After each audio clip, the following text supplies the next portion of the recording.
con Gabriel Schultz en Splendid 990. Siempre de tu lado.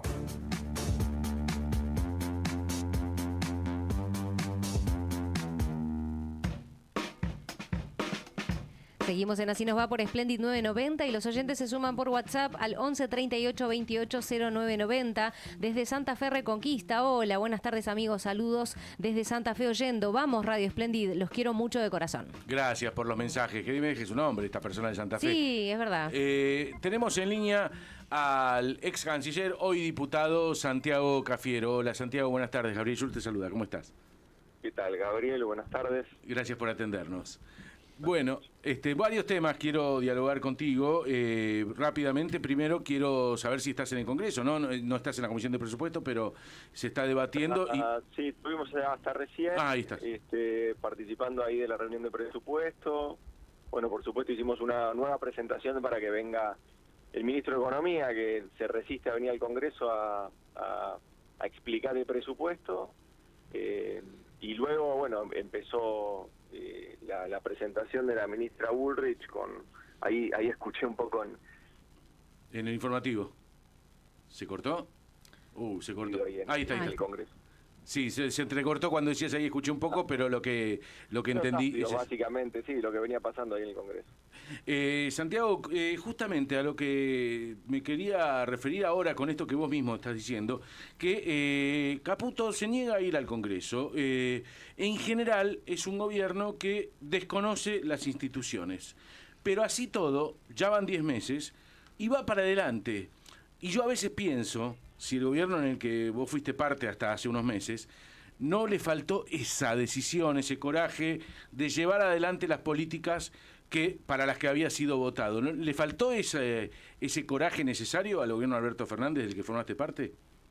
No, a ver, me parece que es bien distinto. A nosotros, por ejemplo, nos acusaban cuando apenas llegamos también de mandar una ley ómnibus. Lo que pasa es que nuestra ley ómnibus lo que hacía era la tarjeta alimentar, hacer distribución de recursos para los jubilados, hacer una reforma tributaria progresiva, aumentábamos bienes personales, y bienes personales en el exterior, hacíamos una reforma tributaria progresiva que nos daba un punto de producto de recaudación.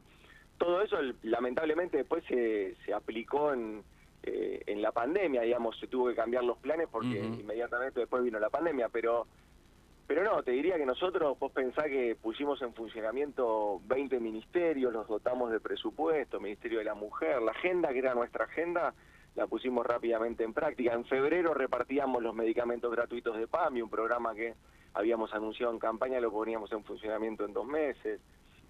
Te diría que esos primeros meses de gestión antes de la pandemia se pudo impulsar la agenda con la que nos habíamos comprometido, evitábamos el default, toda la crisis de deuda que heredábamos del endeudamiento de Macri, también empezábamos a darle curso. Por supuesto que después, entre la crisis de deuda, la crisis sanitaria por la pandemia, la crisis climática, y la crisis interna, la crisis política que también, naturalmente que eso estaba, ¿no? Te la iba a dejar picando y sabía que ibas a ir por ahí. Porque además, está bien lo que decís, porque además, Santiago, esa crisis política a la que te referís se trasladó hasta estos días, ¿no? Hoy fíjate lo que está pasando. Yo todavía, en este momento se están por reunir, o se reunieron, o se están reuniendo Cristina y Axel, pero parece mentira, ¿no? Que el peronista que más importante gestión tiene hoy, que es la provincia de Buenos Aires, discutiendo con la principal referente del partido, es como que no se entiende, ¿no? ¿Cómo puede haber una...? No se entiende cuáles son las diferencias. Bueno, justamente. Tampoco entendíamos, tampoco nosotros desde el gobierno la gestión pasada, no entendíamos muchas críticas que se hacían al gobierno. Decían, ¿pero qué? ¿Está mal el IFE? No, está bien el IFE. Tiene que haber más. Bueno, ponemos más IFE. Bueno, y después tiene que quedar permanente. Bueno, no sé, ¿viste? Era como... Había una discusión que al final no terminaba siendo programática. Terminaba siendo una discusión de posicionamiento únicamente. Entonces ahí se pierde un poco el sentido de la discusión dentro de un mismo espacio político. Es un poco lo que nos pasó. No, muchos dirigentes, muchos referentes terminábamos sin entender cuáles eran las diferencias de fondo o tan irreconciliables que se planteaban, y sin embargo después se apoyaban políticas que iban absolutamente en dirección contraria a lo que se sostuvo durante años. Entonces, es decir, eso lamentablemente es cierto, se traslada hoy lo mismo, tenemos discusiones entre dirigentes y no sabemos cuáles son las diferencias, honestamente. Y las diferencias claramente es quién tiene la lapicera, va por ahí. Bueno, entonces es una discusión, claro, es una discusión puramente de poder.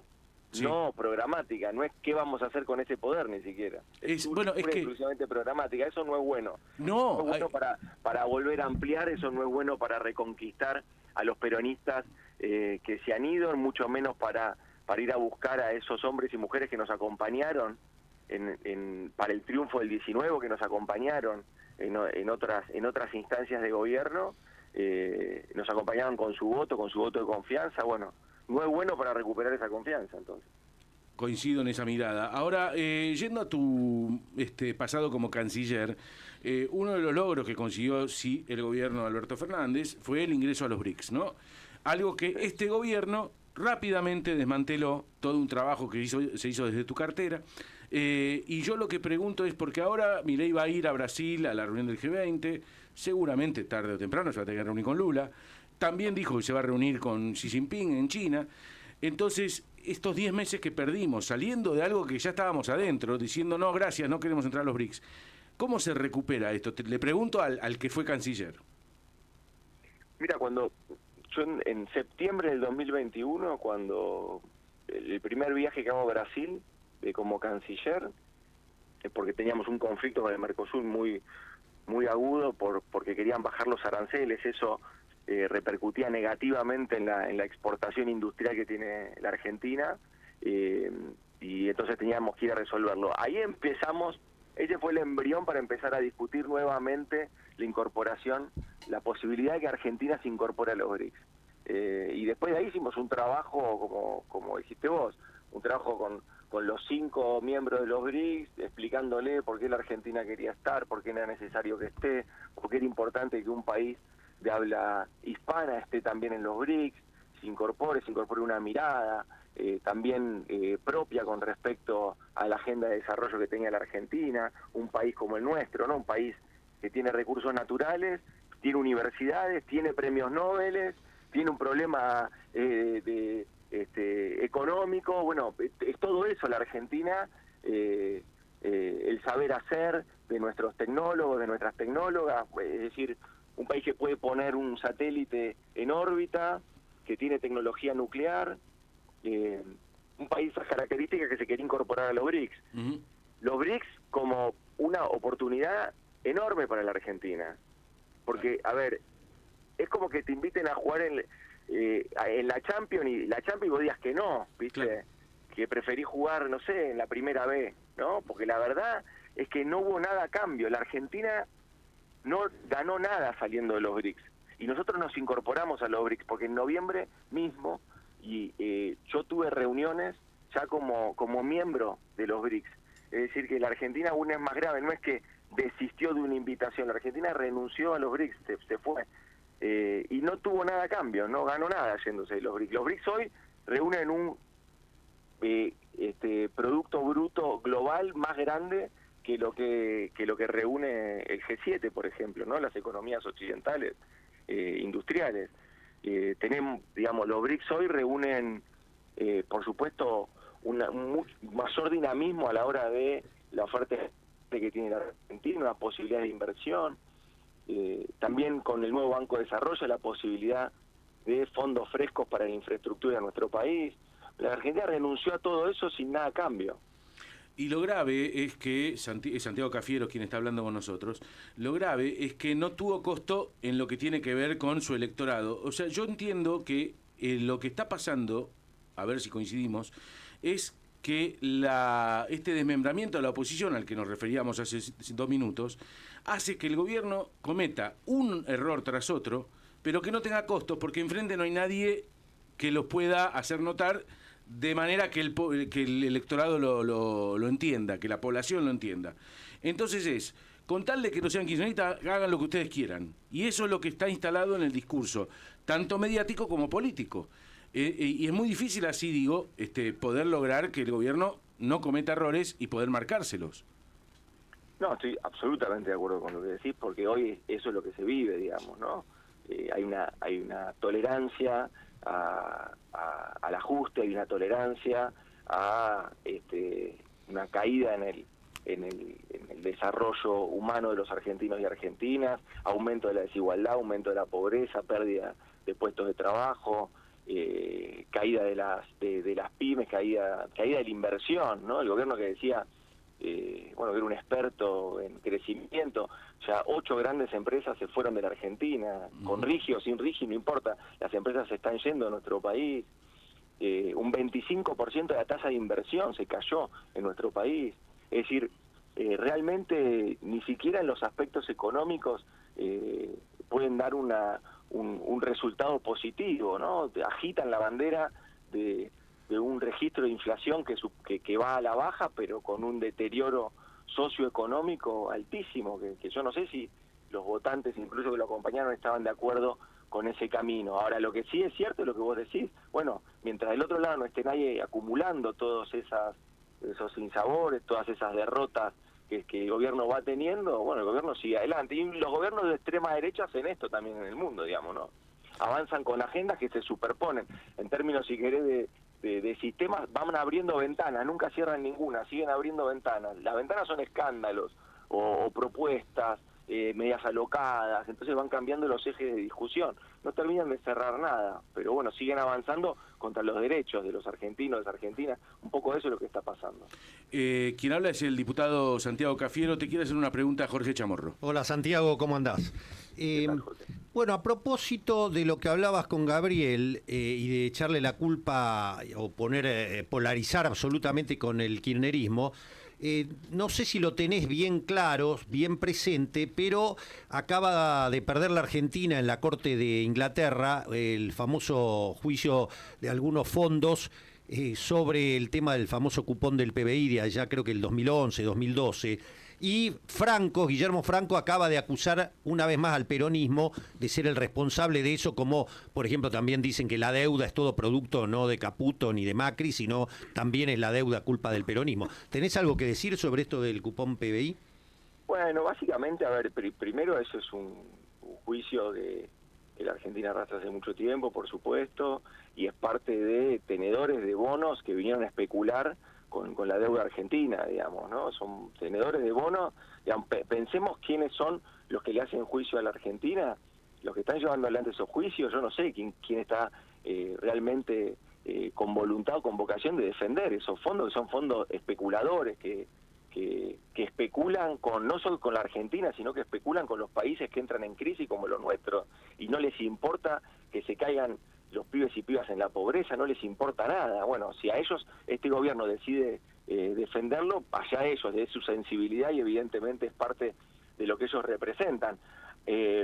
Entendiendo esto, lo cierto es que la construcción de una narrativa, que es lo que trata de hacer el gobierno permanentemente, donde los problemas no son provocados por ellos, ¿no? El 25% de inflación que hizo Milei en diciembre es producto de otras cosas, ¿no? Con eso él quería evitar otra cosa. Es decir, tratan de construir una narrativa donde siempre la culpa está en otro lado, por supuesto, y bueno, y no hay mucho para hacer más que bancarse el ajuste, porque en el altar del equilibrio fiscal hay que sacrificar a los jubilados, hay que sacrificar a los docentes, a los universitarios, sí, a la salud pública. Sí, tal cual. Es así, ¿no? Uh-huh. Es que, pero eso es lo que te preguntaba antes, ¿no? ¿Cómo se acepta? O sea, es tan difícil entender la aceptación, casi de agachar la cabeza y decir, bueno, hay que... yo he hablado con gente que dice que todavía sigue diciendo lo mismo que decían en el 2015, pagábamos poco, ¿no? Pagamos poco, está bien. Hay una justificación, yo también lo veo, Gabriel, no creas que... Yo también lo veo, hay una justificación, y hay una justificación todavía, incluso en sectores populares que están muy, muy mal. Todavía hay una justificación allí. Bueno, hay mucho para revisar, evidentemente. Y el peronismo tiene mucho para hacer, porque yo soy peronista de toda la vida, y te digo que tenemos mucho para pensar y para repensarnos qué ha sucedido, que esos sectores se sienten interpelados por alguien que grita, por alguien que tiene únicamente estos modos para ofrecer, este show político para ofrecer, pero que después no les ofrece ninguna solución. ¿Y tendrán que ver los medios de comunicación con esta historia? Y también, y cuánto tiene de culpa también el peronismo en no haber construido medios de comunicación sustentables más allá de lo que es el sostén político, la pauta, ¿no? No, por supuesto que eso siempre estuvo, ese tipo de atajos siempre lo que buscan suplir es la articulación política. El peronismo siempre ha encontrado en la articulación política una herramienta de comunicación mucho más potente que un medio, digamos, o que un portal, digamos. Siempre lo ha tenido. La cohesión política a la hora de llevar adelante iniciativas, prioridades, propuestas, siempre en esa cohesión política ha tenido su mayor capacidad de masificar mensaje. Bueno, eso se perdió a partir de la interna, fundamentalmente, porque uno miraba por un lado, otro decía que había que hacer lo otro decía que si lo llamaba, el otro decía que si no lo atendía, bueno, qué sé yo, y seguimos así el día de hoy, con lo cual no hemos, me parece no hemos aprendido, y creo que hoy el tiempo, el reloj de arena está dado vuelta, y el peronismo tiene que empezar a dar respuestas. ¿Y la respuesta es que Cristina sea la presidenta del PJ, en tu opinión? La respuesta es que entre todos construyamos el peronismo que viene, que nadie sobra y que necesitamos una construcción que tenga eje en la territorialidad, eje en los gobernadores, eje también en Cristina, por supuesto, pero que tengan un espacio para aportar desde las disidencias, desde las diversidades. Así, de ese modo, pudimos construir el triunfo en el 19. Apostando a las diferencias y apostando a poder construir proyectos colectivos con disidencias adentro. Bueno, si no somos capaces de hacer eso de vuelta, va a estar difícil. Sí, pero Santiago, ¿no te parece que a volver a conquistar el poder, que es esencial, habría que agregarle, para que no pase lo que pasó con ustedes y con el kirchnerismo puro, un programa de gobierno que sea cumplible? Sí. No, y te diría otra cosa, un sistema para poder dirimir cuestiones internas hacia adentro, ¿no? Casi te diría un tribunal de disciplina. Eso es también tan importante como los ejes programáticos que planteas vos. Porque si vos me decís, che, ejes programáticos, yo te digo, mira, nos comprometimos a que íbamos a dar medicamentos gratuitos, los dimos en febrero del 2020, a 2 meses. Nos comprometimos a que íbamos a trabajar sobre el hambre en la Argentina, pusimos el programa de la tarjeta alimentar. Es decir, hubo políticas, con esto te quiero decir que resolvimos, que se resolvían los problemas, ¿no? Con una política pública vos no resolvés algo que el mismo sistema capitalista genera, exclusión permanentemente, pero por lo menos dar respuesta desde una herramienta de política pública, que es en definitiva el mandato que tiene a quien le toca ser funcionario, ser creativo a la hora de resolver problemas o aproximar a la resolución de problemas. Y esto en el gobierno sí se iba haciendo. Lo que no existía era un esquema de poder fijar objetivos de gestión, objetivos políticos que sean parte de proyectos colectivos transformadores. Eso no se pudo hacer. Bueno, pero Santiago, de que había miradas diferentes, evidentemente. Sí, pero no quiero hacer leña del árbol caído. Yo incluso tuve cruces con Alberto Fernández, a quien conocía de hace muchísimos años, y no se puede dejar de reconocer de que hubo actos fallidos en cuanto a controlar a los grupos económicos en el manejo de los precios, en el haber dado marcha atrás con Vicentín, en haber dejado caer los ingresos, y eso es lo que se pagó. También se pagó eso, y a mí me consta de que hubo sectores del cristinismo que advertían sobre esto, y Alberto Fernández no hizo caso a eso, hizo caso omiso. Entonces eso no se puede, yo no quiero remover, pero no se puede dejar de desconocer eso, Santiago, me parece. No, mira, a ver, la Argentina estaba atravesada por un proceso inflacionario que no se pudo revertir, eso es real. Uh-huh. El proceso inflacionario impacta sobre los ingresos, eso también es real, digamos. Claro. Como también es cierto que las otras herramientas de política pública sí te funcionaron. Esa parte no funcionó y fue grave y creo que se pagó con la elección, mira lo que te digo. Sí, claro. Pero otras cuestiones sí funcionaron. Por ejemplo, claro, la obra pública, por ejemplo... el apoyo del Estado en momentos de crisis, las políticas anticíclicas. Las políticas anticíclicas que no aplica este gobierno fueron claras, sí.